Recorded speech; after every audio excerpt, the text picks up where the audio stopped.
In the late 1990s, specifically in Japan, a crime committed by a young teenager exposed a dark side of the school system and the psychological pressures some children lived under in a society that looks perfect from the outside, but in reality was the complete opposite. The story begins with someone named Satoshi Sakakibara. And unlike most criminal cases where people assume the criminal's childhood started in a bad environment caused by the parents, this case was different. In the beginning, Satoshi was born in Japan into a very normal family. He lived with his mother and father, had 2 siblings, his grandmother lived with them too, and they also raised a dog.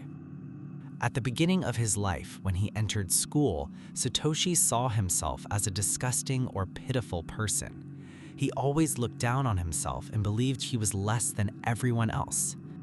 Despite that, his grandmother loved him and tried to treat him better than the others because she felt and understood that he viewed himself in such a low way. She also knew he had unusual thoughts for a child his age. Satoshi himself believed no one would ever pay attention to him except his grandmother, so her love for him was like a mother's love, loving him no matter what he did. But things became harder for Satoshi because his grandmother died while he was still very young. After her death, his thinking started moving into stranger stages because he became lonely within the environment around him. One of the things he constantly questioned was death and life. He had extremely dark and nihilistic thoughts toward existence itself, to the point where he began seeing life as meaningless. He described existence as emptiness with no real value or clear purpose, and believed humans lived in a boring cycle from birth to school and work and then death. He constantly asked himself why people live if death is the final destination anyway. His view of life, or what he called it, was a kind of meaningless suffering. He also had his own perspective on death and wrote in his diary that he saw death as the logical ending of existence and sometimes even a relief from the pain of life. The idea of death itself did not scare him at all. On the contrary, he became obsessed with death because he viewed it as something mysterious and beautiful that could return him to the state he was in before birth. No pain, no sense of time, and no awareness of existence. Eventually, in his mind, life and death became mixed together. He wrote in his diary that he felt the line between life and death was extremely fragile and that a person could die at any moment from the simplest things. He also wondered what a human would look like once consciousness disappeared, and for him, the subject transformed from philosophical curiosity into a sick and even sadistic curiosity. In addition, he had a strong desire for control because he believed he had no power over his own life. So he tried to build authority and control over other people and their lives, and this became the central point in his transformation of his life. Satoshi also felt comfort whenever he held weapons. Of course, he did not own firearms, but he liked carrying bladed weapons like kitchen knives, and he even brought them to school when he was in elementary school. He expressed this in his diary and said that carrying a knife helped relieve his stress so he could survive, or even carrying scissors gave him comfort. He developed these thoughts while isolating himself in his room or in empty and abandoned places. Some people might say isolation was his comfort zone, but in reality, feelings of loneliness followed him everywhere. The places he isolated himself in became his personal property. He even described himself as a snail without a shell, so since he was not literally a snail, he felt he had to build the shell that protected him. His comparison to a snail did not stop there, because in reality, he began catching snails in forests, dissecting them, or placing them under hot lights just to watch them suffer or bleed after cutting them. He eventually moved on to frogs because they interested him more due to their larger size and because they struggled harder to survive when he dissected them. He also noticed that the internal structure of frogs resembled human organs to a large extent.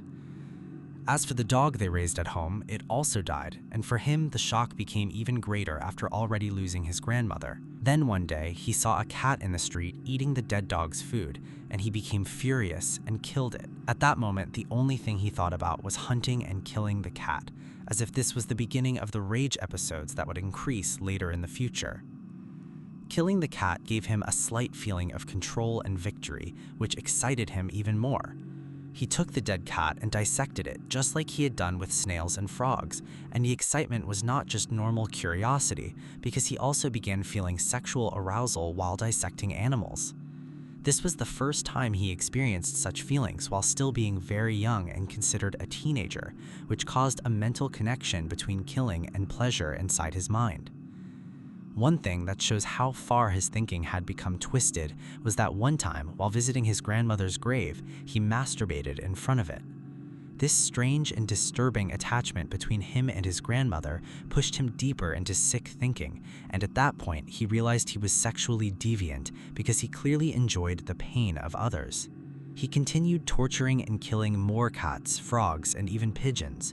Sometimes he lined them up together and ran over them with his bicycle. He claimed he did not want to destroy the world and only enjoyed torturing animals to satisfy his urges and obsession with death. But his diaries revealed the opposite regarding his feelings towards society, because he had obvious hatred toward it. He also struggled greatly with communication and social interaction, and wrote in his diary that he was beginning to grow bored with killing animals and found himself gradually leading towards killing humans. On February 10, 1997, Satoshi saw two elementary school girls walking down a road around 4 p.m. Satoshi began following them while holding a hammer in his hand. He attacked both girls and struck them, leaving them with serious injuries, and one of them suffered much worse injuries than the other. Eventually, one of the girls managed to escape and tell her father about the attack. She described the attacker and said he wore a school uniform and carried the same kind of bag used by middle school students. Fortunately, both girls survived despite their injuries. A month after this incident, on March 16th, Sakakibara was walking through a park at noon. Once again, he carried a hammer and searched for new victims. By chance, he saw a random little girl alone.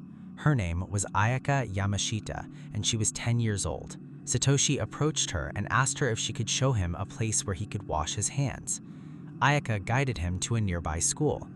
Then he told her to turn around because he had a gift to thank her with. The moment she turned and looked at the gift, he struck her in the head with the hammer and immediately fled the scene.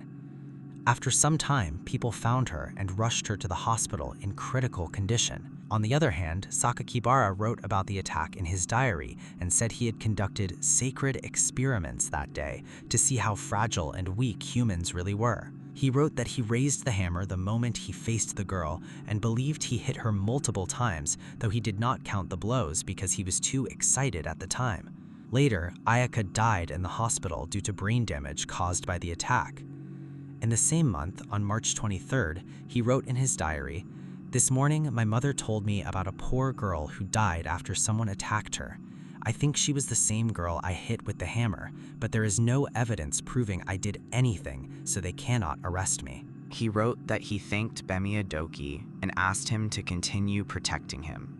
Bemiyadoki was an imaginary god Sakakibara created in his own mind. Sakakibara imagined and drew this god with a head resembling Buddha and a swastika on its body. Even now, the meaning behind this god remains unclear.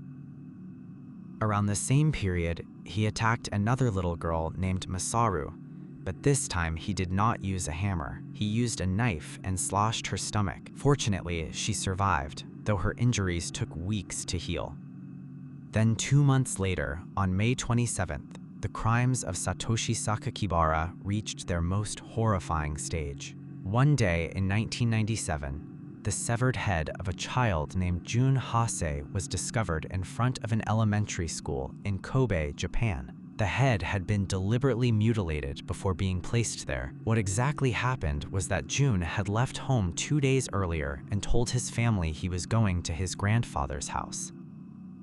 Unfortunately, on the way he encountered Sakakibara. Coincidentally, Sakakibara knew Jun's older brother.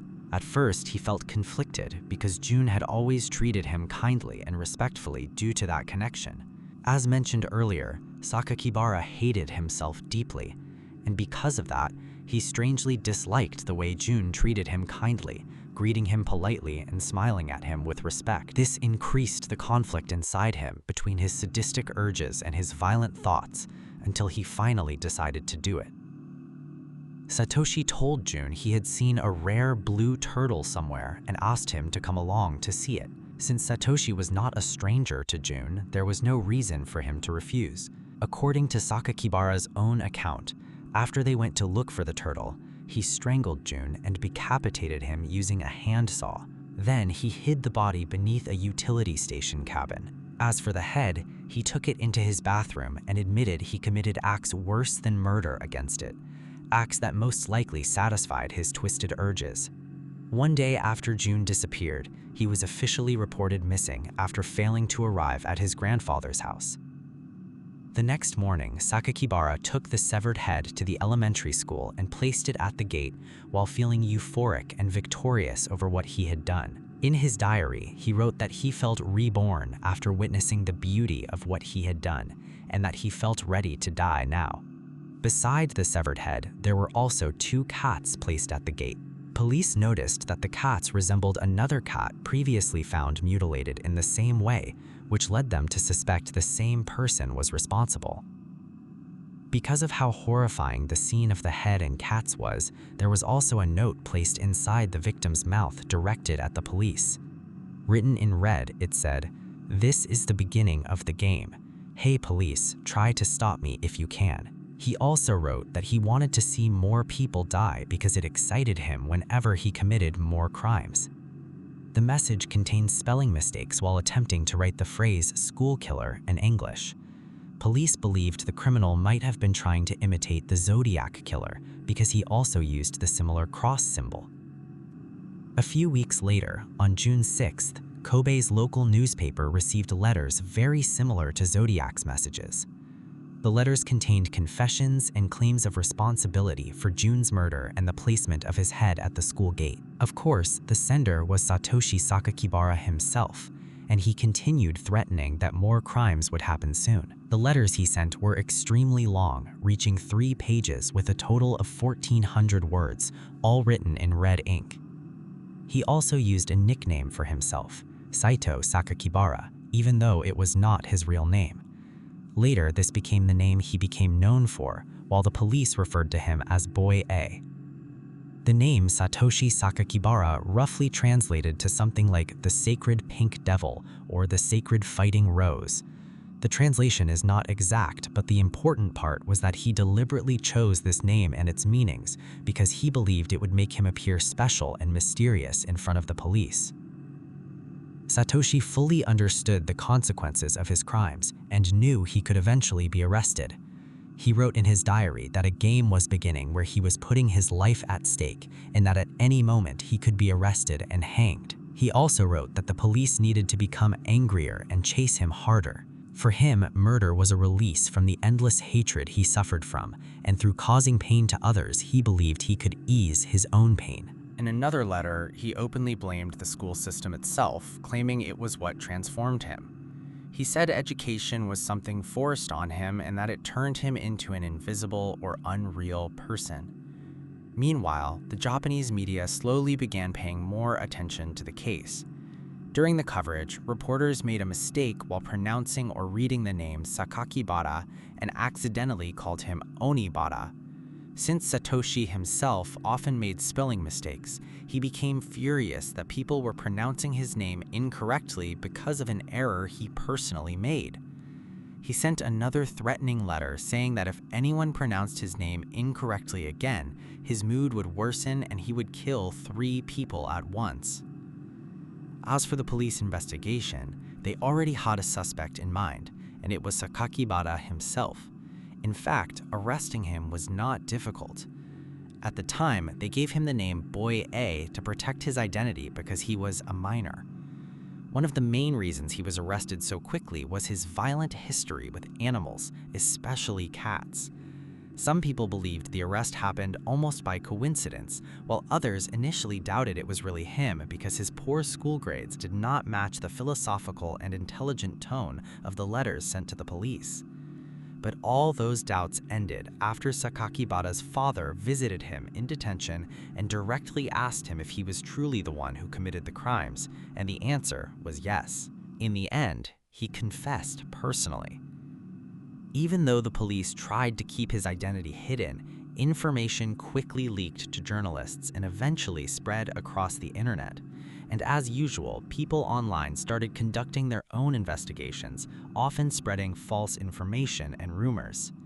One of the things people tried to discover was his real name, which many believed to be Shinichiro Azuma. Once it became almost certain that this was his real name, journalists attempted to create a full psychological profile for Sakakibara and place him into certain categories to understand what led him to become this violent. One of those labels was hikikomori, a Japanese term describing people who completely withdraw from social life and isolate themselves inside their homes for long periods. Usually, these people isolate themselves because of social or psychological pressure, and this condition is very common in Japan due to the severe lack of social interaction in society. They also compared him to the otaku killer and began comparing him to other criminals with similar actions and motives. People started blaming violent stories, videos, and pornography for possibly influencing him. When investigators searched his room, they found huge amounts of manga and pornographic material, and this eventually pushed one of Japan's ministers to place restrictions on those kinds of stories and films. Blame was also directed towards his family, especially his mother, because some psychologists had warned her that her son was clearly mentally unstable, but she ignored their warnings and instead treated him harshly, believing strict discipline would eventually produce good results. For example, she pressured him heavily to excel in school, despite knowing at the same time about the things he did to animals, torturing and killing them. When Sakakibara was finally arrested, he was only 14 years old. In October 1997, the court did not sentence him to death because of his young age, nor did they send him to prison. Instead, he was placed into a correctional program where he received strict psychiatric treatment aimed at rehabilitating him for society. In 2001, he was transferred to another rehabilitation center that was less strict than the first one, where he began learning normal social skills.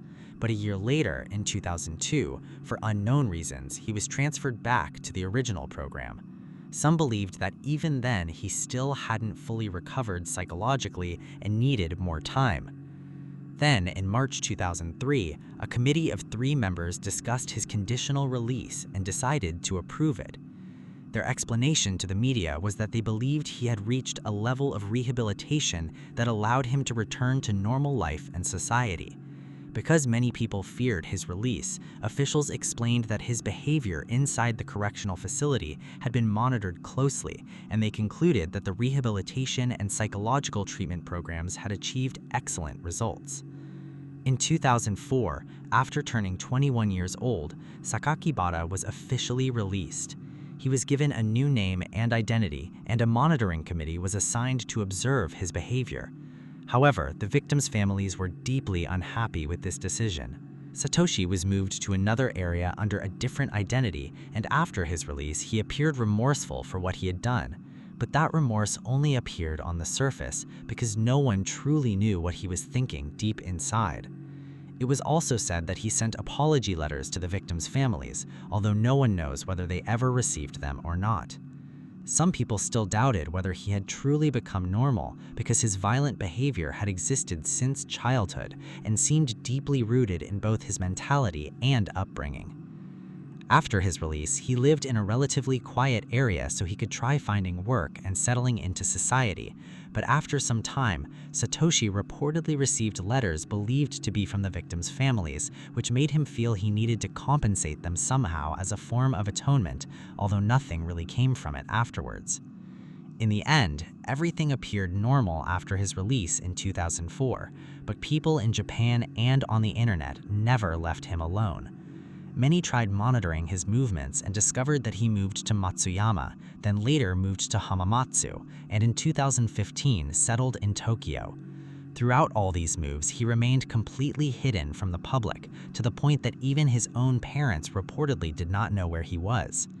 Eventually, it was said that he was photographed working in a small store.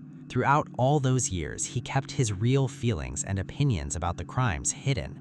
But after a long time, he suddenly decided to reveal himself publicly as Saito Sakakibara and released a book. The book quickly spread and was sold in stores under the title Zekka, where he discussed crime in general, especially his crime against June. As mentioned earlier, Sakakibara supposedly wanted to compensate the victims' families, and now he finally had a successful book generating sales. Logically, people expected him to give part of the profits to the families, but that never happened.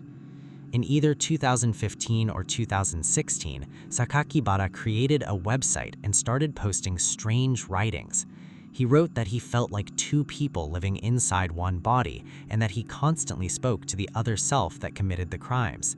This led many people to believe he suffered from dissociative identity disorder or schizophrenia because he claimed to have multiple personalities existing at once. He also wrote more about his obsession with blood and how he could never escape those thoughts, while at the same time wishing society would forget what he had done. Alongside these disturbing writings, he posted strange self-made images created with cheap-looking Photoshop edits, including images like a scorpion shaped like a human. He also drew many reptiles, which were among the first creatures he killed in childhood, like snails. Some people believed the entire website was simply meant to promote his book and attract public curiosity. However, the website and all the bizarre content on it caused public outrage, especially among the victims' families, which eventually led to the site being shut down after a short time. From that point until 2018, he disappeared once again completely, and to this day, nobody truly knows where he is.